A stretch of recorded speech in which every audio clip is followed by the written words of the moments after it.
और बंधु माताओं, हम सब भी भगवान के नाम की नौका में बैठ जाएं और अपने इस भव सागर से अपने को पार करा लें।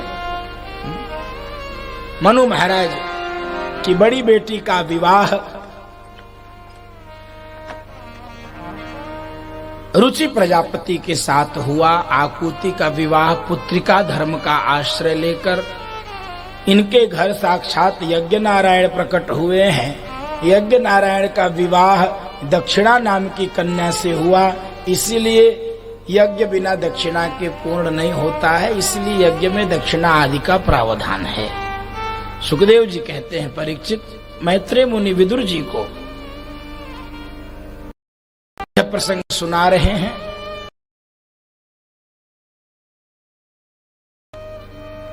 दक्ष प्रजा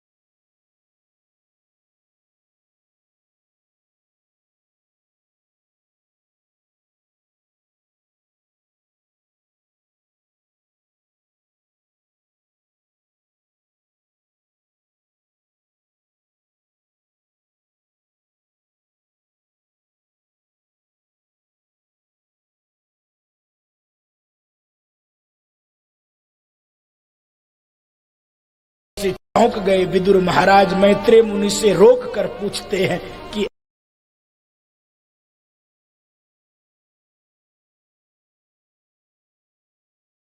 है, आपको संक्षेप में मैं सुना दूं। एक बार ब्रह्मा जी दक्ष प्रजापति को प्रजापतियों का प्रशासक नियुक्त किए, और जब किसी को बड़ा पद मिलता है तो अभिमान पीछे से चला आता है, पद के साथ मद प्रवेश कर जाता है। यह जगत का नियम है बंधु माताओं। कोई बच जाए तो उस पर भगवान की विशेष कृपा है, ऐसा ही मानना चाहिए।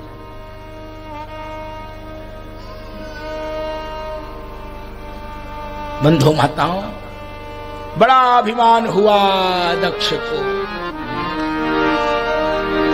नहीं को अस जन जग माही, नहीं को अस जन जग माही।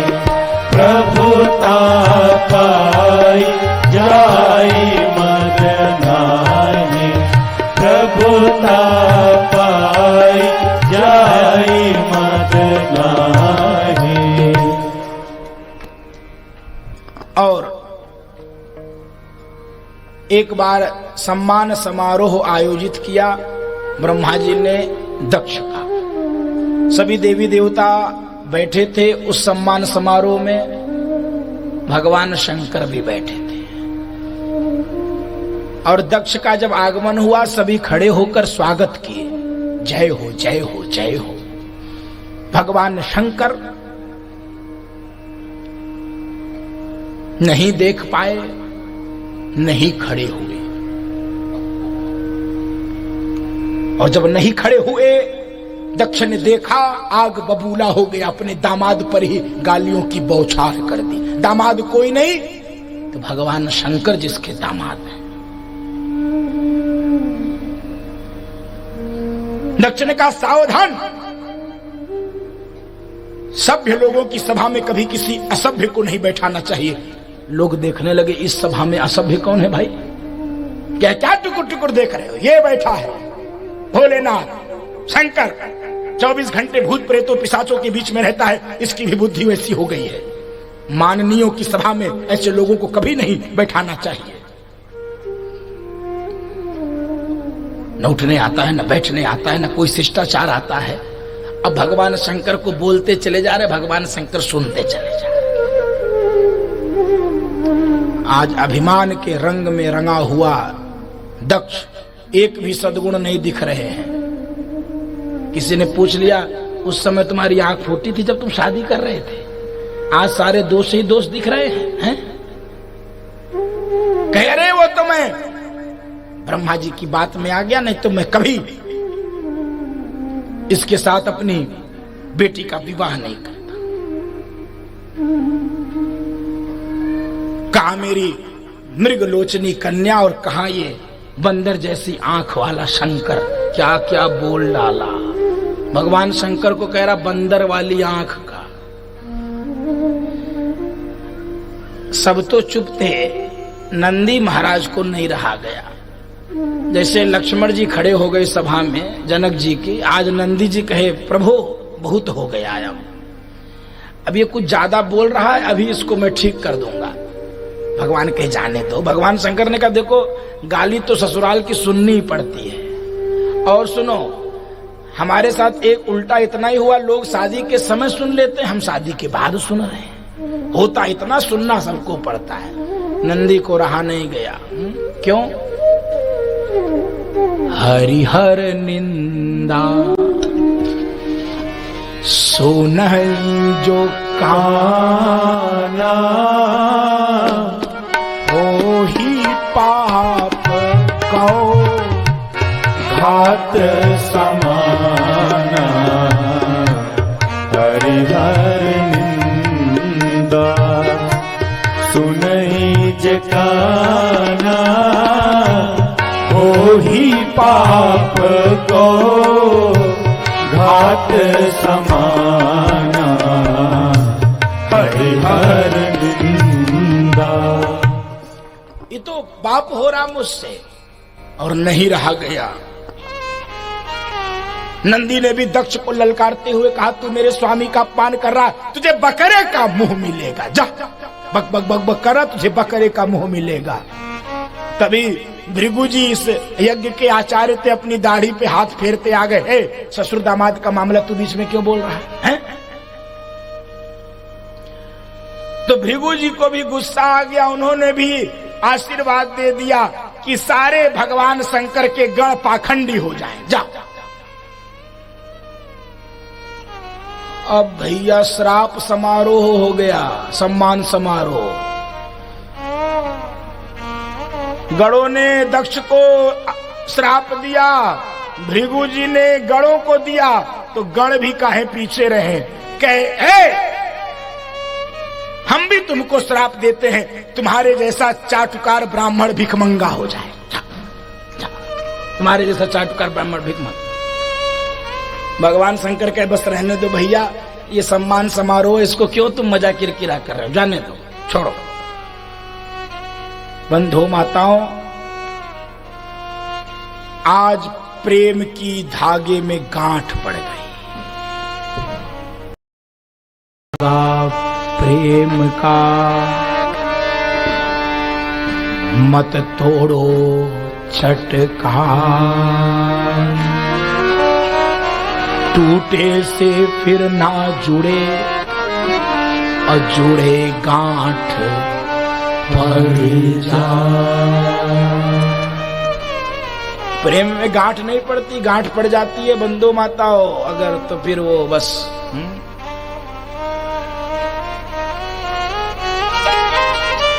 गांठ बनी ही रहती है, और वो गांठ बनी रही। आज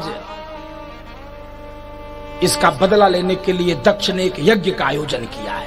उस यज्ञ में सबको बुलाया है, ब्रह्मा विष्णु महेश को नहीं बुलाया, सबको बुलाया है। जिनको बुलाया है वो भी कम करामाती नहीं है। जरा देखो, जिन देवताओं को न्योता मिला है वो भी सब कैलाश के ऊपर से ही जा रहे हैं, कोई और हवाई अड्डा चुन लेते, लेकिन इनको सबको जाना ऊपर से। क्यों? दिखाना है, लो तुम्हारे यहां जा रहे, तुमको न्योता नहीं मिला है। अभी जब देव कन्याएं देवांगनाएं जाने लगी तो पूछ भी रही हैं, अरे तुम जाने ही रही हो क्या सती जी से? कहां जा रहे हो? अरे तुम्हारे पिता के यहाँ, तुमको न्योता नहीं मिला क्या? कहीं अब कैसे बोले, झूठे ही बोल दिया। हाँ मिला था, वो बस तैयार हो रहे हैं, बस जा रहे हैं। पितरों चलो हम पीछे से आ। अब ये भगवान शंकर के पास आई, कहीं कि प्रभु पिता के यहाँ यज्ञ है। कहे हाँ, तो चलिए। कहे नहीं नहीं, हम लोगों को न्योता नहीं आया। तो माताएं कभी अपने मायके की बुराई नहीं करना चाहती हैं, हो भी जाए तो उसको ढकती रहती हैं। कोई दोष वो लोग किए भी हो तो कहते नहीं अरे अरे वो समझ नहीं रहे आप, कार्ड भेजा होगा, डाकिया ने गड़बड़ कर दिया होगा। कार्ड तो भेजा था, वो डाकिया पहुंचा नहीं पाया, बस बाकी सूचना चलो। मायके के एक भी शब्द नहीं सुन सकती विरोध में। भगवान ने कहा नहीं, जाना ठीक नहीं है देवी, बस अब कह रहे हैं नहीं ठीक है तो नहीं ठीक है, बस सुन लो। वहां जाना ठीक नहीं। कहे क्यों नहीं ठीक है?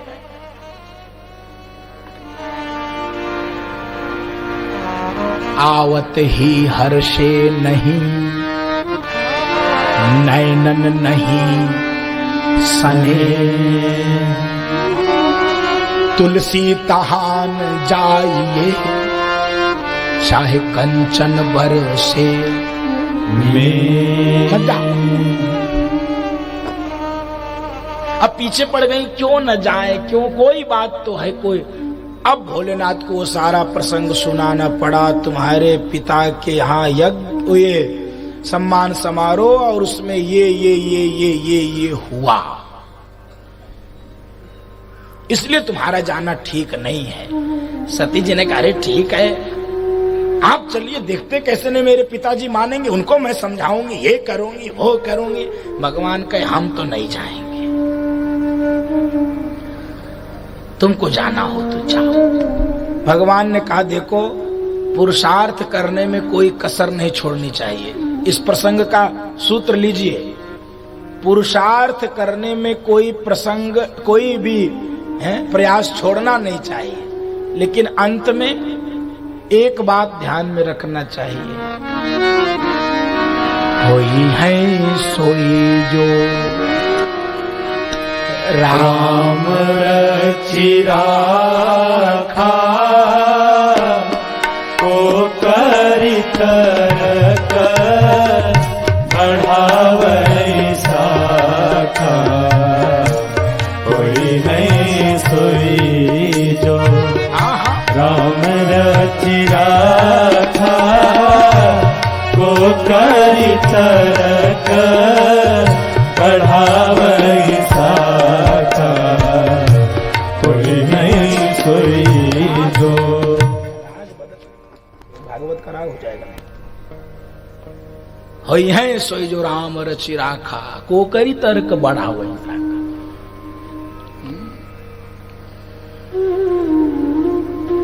गई सती जी, कोई नहीं पहचान रहा, गणों को लेकर चली गई, कोई पहचान नहीं रहा। भगवान शंकर बैठ गए, जाओ। दक्ष ने सबको मना किया था, इतना कठोर अनुशासन, कोई नहीं पहचान रहा। बहनें भी, सगी बहनें भी देख के मुस्कुरा के तिरछे चली जा रही हैं। एक जीव जिसको मां कहते हैं, वही अपने बच्चों के लिए सारे अनुशासन को तोड़ देता है। सादर भले ही मिली एक माता, बस और कोई नहीं। अब वो तो खोज रही थी बाप को। बाप बेटी को अनदेखा कर दे, बेटी को लगता धरती फट जाए और हम मर जाएं। दक्ष ने देखा है सती जी को, अनदेखा करके चल पड़े। कांप गई आज सती जी, कांप गई और याद आने लगे भगवान शंकर के वचन। मां, मेरे पिता ने किसी यज्ञ का आयोजन किया है। हाँ, उस यज्ञ का दर्शन कराइए हमको, यज्ञ भूमि का दर्शन कराइए। और बंधु माताओं, यज्ञ भूमि का दर्शन करने के लिए सती जी गई हैं, यज्ञ भूमि का दर्शन कर रही है, भगवान शंकर के स्थान को ढूंढ रही हैं, कहीं नहीं दिखलाई पड़ रहा है। दक्ष के सेवकों से पूछा है, कहां है भोलेनाथ का स्थान? सेवकों ने कह दिया कि आपके पिता ने आपके पति भोलेनाथ का स्थान इस यज्ञ में नहीं रखा है। मानो पूरे शरीर में आग लग गई हो, नेत्रों से अंगारे टपकने लगे हैं। इसी शरीर से मैं अपने पति का अपमान नहीं देख सकती हूं, और ये शरीर मेरे पिता के अंश से है। इनको तब तक नहीं छोड़ पाऊंगी जब तक शरीर नष्ट नहीं करूंगी। बंधु माता दाहिने पैर के अंगूठे को धरती पर रगड़ा है, योग की अग्नि प्रकट किया है, और उसी योग की अग्नि में अपने शरीर को स्वाहा स्वाहा स्वाहा, पूरा शरीर जलकर राख व खाक हो गया है।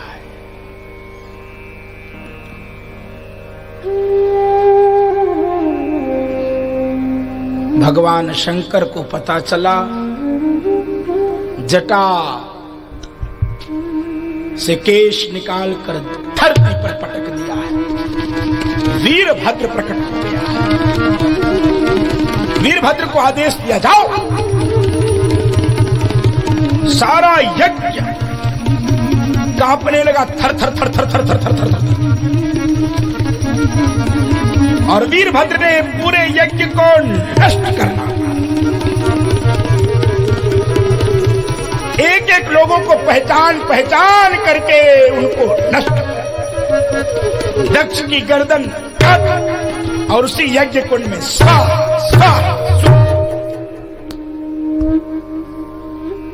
पूरा यज्ञ समाप्त हो गया।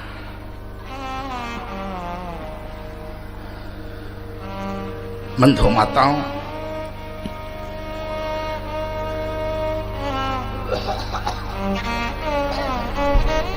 ब्रह्मा जी भोलेनाथ के पास आए हैं कि आप तो करुणा निधान है, दया निधान है।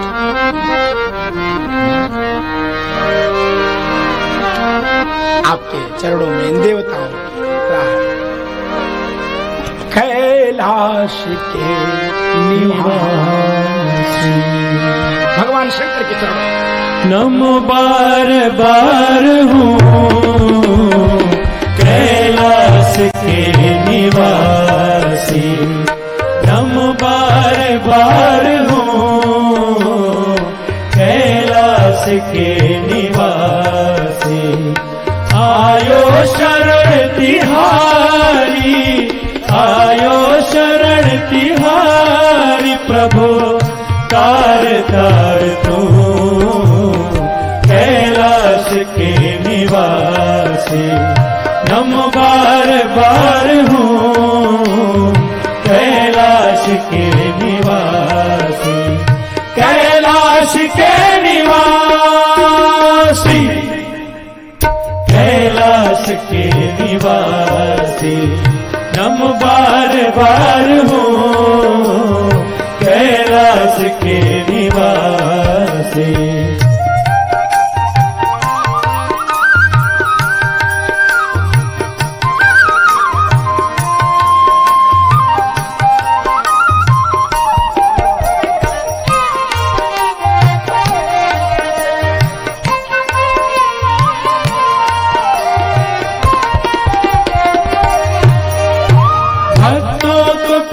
शिव ने निराश ना किया, भक्तों तो कभी शिव ने निराश ना किया।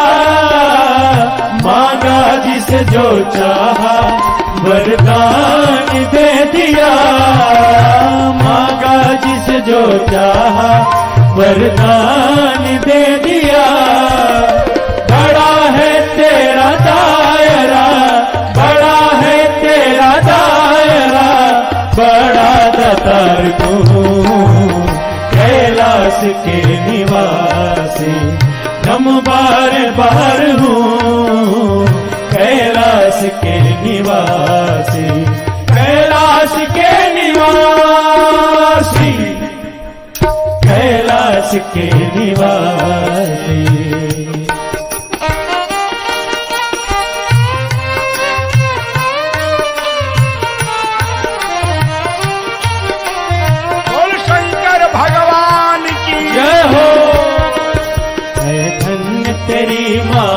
जग में वो दुनिया के रखवाले, शिव शंकर डमरू वाले, शिव शंकर भोले भाले, शिव शंकर डमरू वाले, शिव शंकर भोले भाले।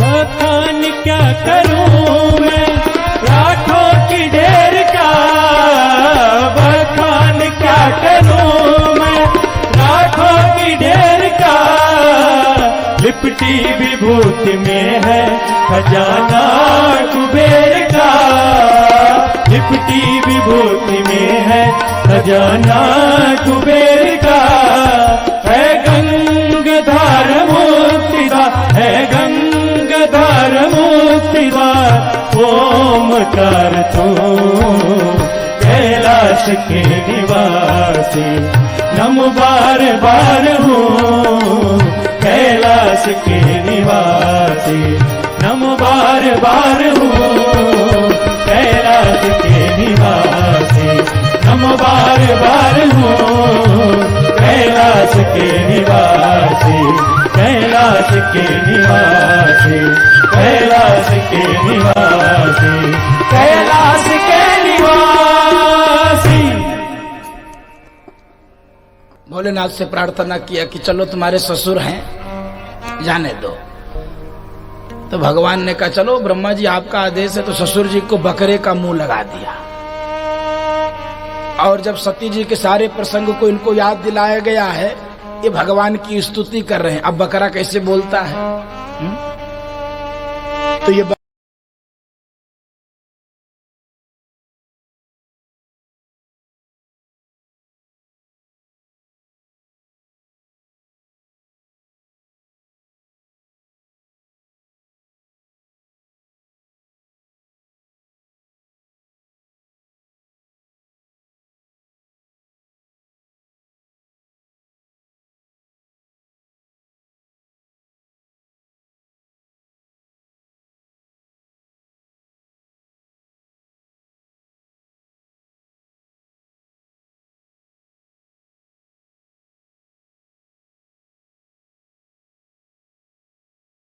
कहते हैं विदुर जी, इसी कारण से सती माता ने देह त्याग किया।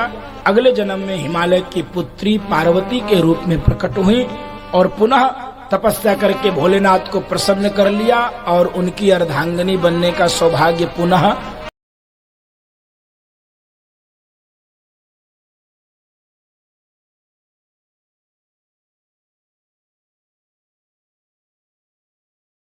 मरत हरिसन बरु मांगा।